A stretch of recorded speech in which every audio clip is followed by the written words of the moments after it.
No matter the challenges you and your family face, Tanager is here for you. We'll meet you wherever you are in your journey, and together, we'll define a path to meet your goals. Together we rise. Tanager.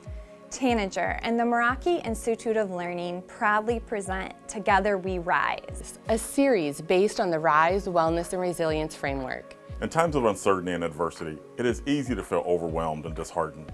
Amidst the challenges our community may face, let us never lose sight of the strength and resilience that also resides in our neighborhoods. This series highlights the vital role each of us have in nurturing that resilience. That community impact. The power and influence each of us have to show up in spaces with empathy, openness, and kindness. Because it is in this collective that connections grow stronger, our compassion shines brighter, and our spirit rises even higher. It is together that we rise. Welcome back for another episode of Together We Rise. Here with you today are your co-hosts, Tanya and Maggie. And I'm super excited to be able to introduce our guest with us today, Karla. Karla, thanks for being here. Thank you. Tell us a little bit about yourself. Yeah, absolutely. So my name is Karla. I work at the Community Foundation. I'm the president and CEO of the Community Foundation. It's a place I've worked for 17 years, and I'm really, really passionate about building community. I didn't start there. I really started by thinking I was going to work in the policy realm.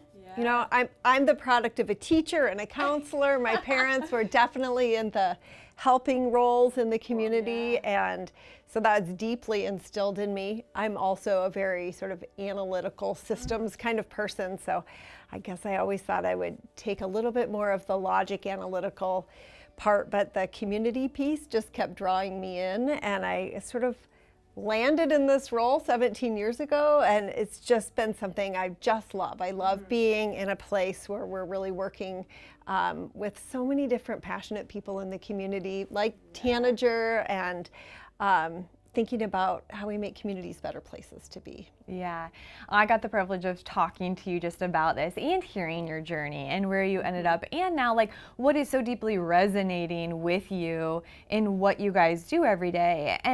And that why for you, but the why for the foundation too, and how that why so deeply connects with creating a community that is centered on wellness and resilience. Tell us a little bit about that. Community foundations are places that really connect donors in the community who are connected to the community in some way. I mean, they're engaged with us because they love this place and they believe in what it can be. And then we get to work with nonprofits who are just doing such amazing work in all kinds of areas and really find those intersections. You know, nonprofits come in all shapes, sizes, stripes. So I love that, you know, there's like Tanager Place, these children's mental health organizations that are really focused on health and well-being, other social services, but then there's also all these arts and cultural organizations. So all these different ways that really sort of bring people together. And, you know, I think of arts and culture work as sort of being that soul work in the community, but that's like the connection of, you know, what you're doing with a different kind of soul work and helping kids I love that. grow resilient and be resilient and healthy, and they're the future of our community. So I love the intersection of how that all comes together. I love that soul work. Like, what a beautiful way to put that, of like, this is the work of like souls doing this. So some of what you do is kind of connecting different donors and different people to like different passions. Is that fair to say? Like finding how you can connect some of those things that are happening in the community and how we can put some of people's passions and energies into those spaces? Yeah, absolutely. Some donors come to us and they know exactly what they want to do. Other donors come and what they're interested in is hearing what we know and, you know, kind of bringing to life what the opportunities are. So, you know, a lot of donors are very engaged in volunteering or in some other way in the community. So, you know, one of the things I really love about the word philanthropy is that the root of that is love of humankind. So, I mean, that's really the, and that's the heart of the work that we do. And I think that's the heart of the work that you're doing here. Yeah. You know, when you say love of humankind, I go back to how that love, how that energy, how that soul work transfers, right, to create an impact. I can't help but think of the word relationships. Our world feels more fragmented and divided right now, and one of the reasons I love doing community work and community-oriented work is that not to be too rose-colored glasses, but I do think that things are a little bit different when you're getting to relate on a community level. You know, we are not a place that is partisan in any way. I mean, you know, I think I feel driven by the desire for kindness and connection in the world, and so how are we sort of bringing it back to the things that are important to us?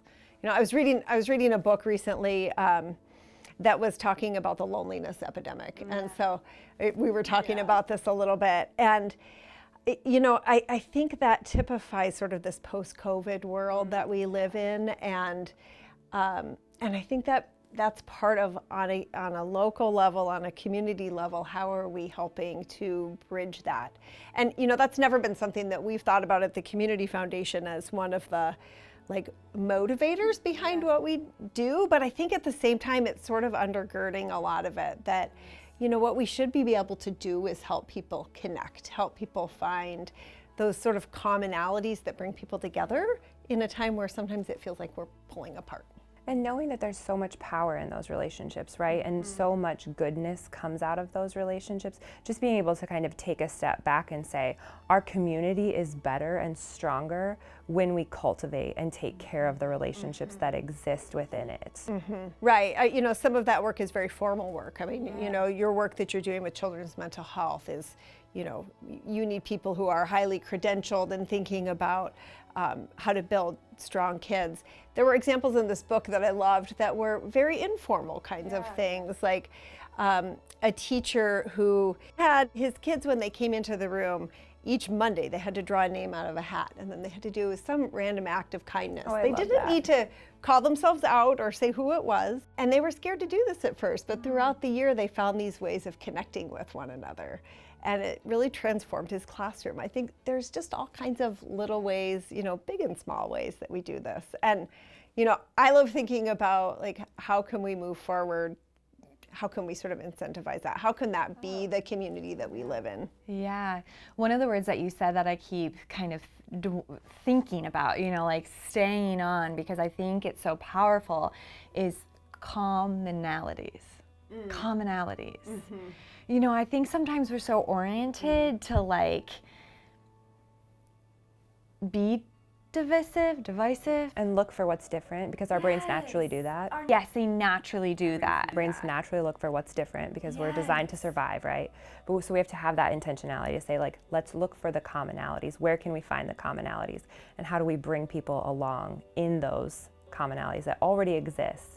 But how do we shed light onto them? All of a sudden, I'm like rewiring my brain in the way that I'm approaching connection, the way I'm approaching a relationship that is looking to share even kindness versus be competitive or be separating or creating. We talk a lot about like, how are we building bridges, not creating values, right? Like, how am I looking for ways that we can integrate and connect? One of the things in our community that has been like so traumatic, but also, you know, has pulled people together has been the fact that we seem to be impacted by natural disasters. Oh my goodness, So, what a good example. you know, I mean, I think about the flood in 2008, the derecho, and, you know, I mean, we know across the country, data shows like people pull into their own little corners, you know, whether it's demographics, whether it's political viewpoints, you know, income, neighborhoods, all that kind of thing. But we've had these really powerful experiences here of everybody sort of pouring out of their houses to help other people. I think that sticks with us and sort of rewires a little bit of that DNA that you were talking about, you know, how we have to work hard to sort of bridge those differences.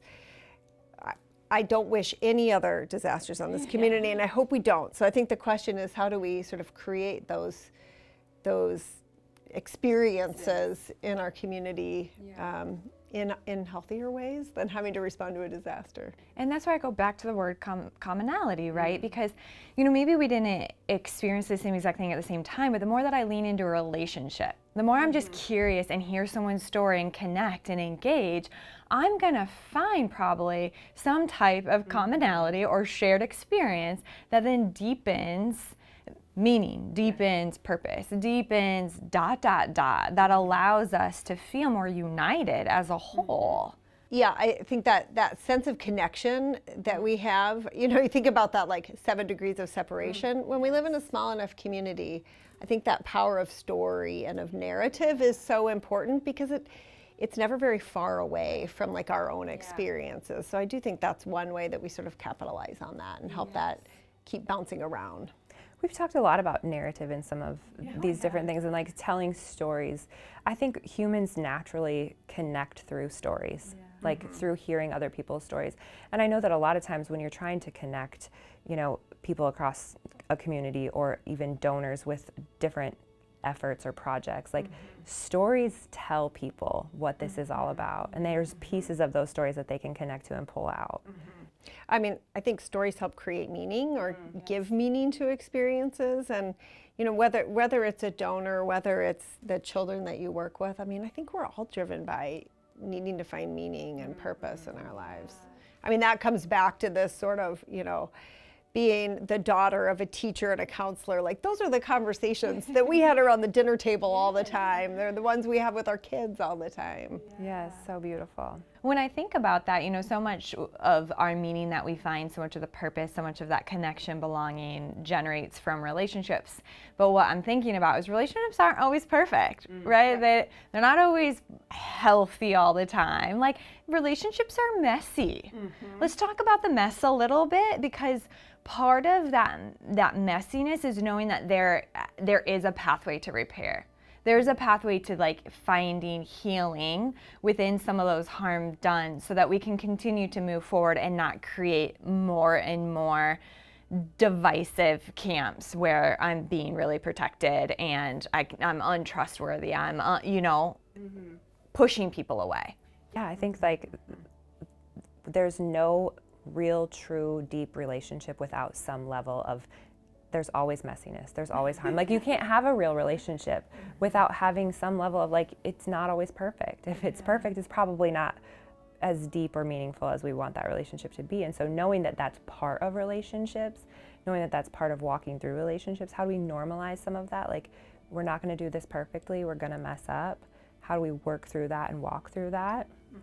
Yeah, I've been thinking about the role and the need for vulnerability if you're really going to create deep relationships. I mean, for the Community Foundation, this is a year of strategic planning for us. So I'm wanting us to do a lot of listening for, you know, how do we all together sort of envision where we go forward? But that also gets at, you know, where are the messy spots? What's maybe not going so well that we want to think about, and how we start building together towards something that is a little more purposeful into the future and helps us sort of move into that future. And it's not easy, because that does mean we have to be willing to hear that which may be hard to hear or that we don't want to hear. We have to shift that focus, right, of like when there's mess or when there's something that's not as good as it could be, shifting that from this is a bad thing to this is an opportunity for us to grow. This is an opportunity for us to get better. Knowing this makes us stronger and better in the future. Well, it's that Brene Brown concept of shame and like getting past shame to saying, you know, like, I'm open to listening and thinking together. Sure. How do we arrive at places more willing to listen, more able to hear, more deeply motivated to connect with someone who may be very different than me? Yeah, I mean, you know, I think the characteristics for us and how we show up in doing that work is one of opening, you know, being open and being willing to listen. But I mean, I also think about like all the different tools that are available in our community to that. So, you know, coming back to like all your work with children and how are we helping children be ready for the future? You know, what are the different things that we're funding that do that? Again, like kind of going back to that soul work and just, you know, all the different ways that can bring us together and what tools we use. There's so many opportunities. It gets a little overwhelming, and to figure out like what are the tangibles going forward. Some of those experiences bring so many pockets of people together, and how when we come together and have some of those moments, right, it allows for connection, right? Right, I think so. For instance, there's some youth art programming that, I think is so powerful. You think about like art therapists in a tanager place environment, but also, all the places that it's bringing families together. It's bringing people together from all over the community and from all walks of life together. One of my favorite things as a parent, and I know you have kids, that was thinking about like all those school musical performances and all the people that we had a chance to talk to. I mean, there are lots of places, if we're intentional about it, that we get to interact, if we're willing to sort of come out of our corner and have meaningful conversations. Yeah. Openness is so necessary, right? Like we have to open ourselves up. I was listening to something that was talking about how different it feels to feel open versus to feel closed, and what comes out of that openness. So much joy comes out of openness, learning comes out of openness. And so like thinking about how do we approach relationships from a place of openness rather than from closed or like constricted, because closed and constricted feels very different, and different things come from that. Is that even like closing, like meaning like judgmental, like critical, rigid, like some of those things? Is just like, how do I even set intentions about how I approach my day to day and the world around me often leads into my ability to then have relationships with people in a ... open way. Yeah. Just like thinking about when our brains are primed to take information in versus judge what's out there, how different we come across in the context of relationships when I'm ready to take things in versus when I'm ready to put things out there and say, I don't like that, or that's not the way I would do it. Yeah. Which makes me think of what you were saying, Karla, is like if I'm also open to hear people's feedback, which you guys are kind of in the thick of the process of doing right now. If I'm willing to be willing to hear that, if I hear that, if I integrate that, then we can make changes that benefit the greater good. Yeah. And just to be clear, we're just starting this. So, I'm taking lessons from this and what we're talking about here. Another thing happens with that though too. Not only is it like an opportunity for growth for you, but it's also sending a message to people in the community who are partners with you to say what you say and your experience here really matters. And that's a message that I think if we want to cultivate resilience and we want to cultivate wellness in our community, we need to tell people across our community that your experience here deeply matters and your input deeply matters. I love that idea of co-creating things together. So, I really do think that that's, anytime you kind of take a step back and look at what you're doing, you're opening yourselves up and you're opening your organizations up to think about how are we creating together the world we want to live in, and what are the roles of our different organizations? How do we work together as people, as institutions, to move things forward. So I think that's important. Such an essence of co-creation is that idea of collaboration, cooperation. Ooh, let's talk about the word cooperation as it relates to humanness and relationships. Right? It means that I have to put some of my own stuff at check and show up in a way that allows me to know that I'm not the expert in the room. I'm not in charge. I'm not using authority. I'm a piece. I'm a piece of the puzzle. I'm not the whole puzzle. I'm one piece, and I need all these other pieces, right, to put this all together. Yeah. And obviously the work I do is in the context of so many nonprofit organizations.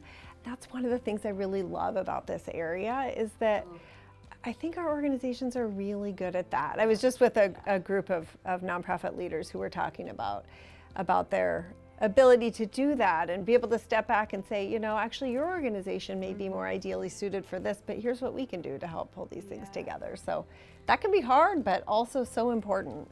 To say, this is bigger than all of us. Like, this is about community impact. This is about creating a community that is well, and we all play a role. We all have strengths. We all have expertise and knowledge. Like, we have to do this in a collaborative way that centers on relationships, right? It centers on being willing to cooperate and to collaborate in a way that allows everyone to rise up. I think when we step back too, it's like there's work for all of us to do here. You know, like there's work for every single one of those nonprofits to do. And when we can all do that together and play our role, man, our community is so much stronger because we can really spread out those resources and let folks really get access to them. You know, I think about the role of disaster in that sort of collaborative environment too, because after 2008 and the flood, as the nonprofits were coming together, they didn't have, none of us had a plan for how to address that. That was kind of the first eye-opening experience, and it wasn't easy, but I think it took what was already a collaborative community and through this like really challenging situation forced these really meaningful connections and relationships, and you have to practice it, you know, and I think it gave this like really powerful time to practice how people all work together. And yes, there are a lot of different organizations that all have different roles and different pieces of the puzzle. I love that image. That's a great image, Maggie. It is about just believing in the power of coming together, that we are stronger together. That it's that collective. I can rely on other people and they can rely on me. So that when bigger things happen, this isn't the first time I'm ever talking to someone down this street who we are in community together. You know, like I said at the beginning, I started my career thinking I was going to go into public policy and really thinking about systems and so forth. And I mean, that relates a lot to the work that I do. I'm clearly using a lot of those skills, but that sort of connectional, the relationship kind of thing that you're talking about, about going to your neighbor, sometimes it's so easy to rely on the system to resolve something. So this like connection of being able to say like, I think we're having a little conflict. Can we talk through that instead of just sort of retreating? And that is such an essential part of building community, is figuring out how you handle those kinds of conflicts. Then going right back to your thing of like vulnerability, like right in those relationships, I have to have the courage to not just rely on a system, but rely on myself as I am part of the system. I am part of that solution. Yeah. What prevents us from retreating? I think it's so beautiful what you just said, Karla, but I think like what prevents me from retreating? There's going to be positive outcomes from that, and that it will be met with the same kind of intent that you're bringing forward with that. I think it's also having some faith, right? Believing like if I'm going to attempt this, I'm going to have some faith that I'm going to be met with the same things that I'm bringing to the table. And I think being able to say, I might be the first person that takes the step on this. I might be the first one that says, hey, I want to reach out. That didn't go well. That didn't feel great. Let me be the first person that steps off and see who else follows.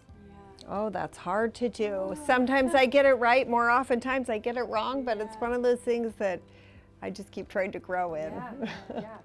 I think for me it comes down to that word influence. I don't have to have a specific role, a specific title, specific, you know, I think responsibility. It is that I have to believe, faith, hope, whatever words we want to connect to it, that I can influence by my choices, by my actions, by my thoughts, because at some point that energy state is coming out, and that influence makes a difference. And in an altruistic sense, it ripples. Yeah, I think it's so interesting because we're talking about things at a community level, but when you boil it all down, we each have this like very deep power to have that influence in our community. So we can talk about all of these things at a community level, but we are the community. Like we are as individuals, that part of the community. We get to do those things to make our community more resilient and more well. Yeah, we're creating it together. Yes. You want to show up in the world in a way that's authentic to who you are. And part of that then is finding the right balance of being able to kind of own your power and who you are, and not come off in a way that suggests you think you're more than what you should be. Yeah. I think also like power in our society feels like something different than sometimes what it actually is, right? Like power sometimes feels like somebody exerting something over you, but really the power is something that happens between people, right? That influence happens between people. And so sometimes I think when we use relationships the way that they really are intended, when we're using relationships to influence and to cultivate and to grow the things that we want to grow, that doesn't feel like power in the sense that maybe like society tells us what power feels like. Yeah. But it is. Yeah, and I think that was my like ultimate reflection is like, okay, so if I open up my mailbox, right, and I have mail from down the street to someone else's address, not mine, like I think it may be insignificant that I'm walking it down to their house, but there's power in that. And I think because sometimes we walk in the world, you know, like with that imposter syndrome, or what I do doesn't really matter, or no one really noticed, it won't make that big of a difference, we sometimes don't lean into relationships and lean into understanding how deep our influence contributes to the world. And using your power to help create that power for other people, Yes, as and my opposed to holding it privilege. all and Yes, hoarding it. yes. And I think that's what I really walked away with, and how much that connects to relationships. You know, that I feel like maybe it's insignificant that I text a friend and said, like, thinking about you, I know today's gonna be a long day, because I don't feel that I hold any power. I don't feel like I hold any, you know, significant influence. But it's like a friend then could tell another friend, gosh, you checked in on me and it made my entire day. Yeah, and I think thinking about it from the other end too, when are times where somebody has been deeply influential in my life, and it's not when they've exerted power over me, but it's when they've poured into me via relationship, right? That's when it really matters, and we all have that capability and that possibility to do that for other people. Yeah, the power is in relationship. The power is in connection. I agree. Karla, I just want to thank you so much for being here with us today and everything that you do for the community. Oh goodness, I can't wait for people to watch this segment, because I think you speak to something that oftentimes we're thinking about, we're reflecting on, we understand as a concept, but then, you know, I think to feel at a deep level the power of that connection, the power of those relationships, the power behind repairing when harm is done, the power of our influence, it matters. Well, this has been a really fun conversation, Yes. so thank you both. You're doing amazing work in the community. Well, thank you so much, Karla. Stay tuned. Next time on Together We Rise. So it's a good perspective to understand that when you're interacting with something, you have to lead with your heart. You have to understand that you don't know all that's going on, but you just have to be there for them. In order to get through the hard stuff, we have to see ourselves serving a purpose, right? And outside of ourselves, really, right? It's something that drives me to wake up every day, something that drives me to be here. Keep that smile, but share that story, because it's important to share that positivity, because then it's, you know, it's going to help other people maybe feel a little bit of happiness inside. No matter the challenges you and your family face, Tanager is here for you. We'll meet you wherever you are in your journey, and together define a path to reach your goals. Together we rise. Thank you for joining us today and for spending time with us. We hope today's segment offered hope and inspiration. Today's series brought to you by Tanager and the Meraki Institute of Learning. For more information, please visit our website at www.tanagerplace.org.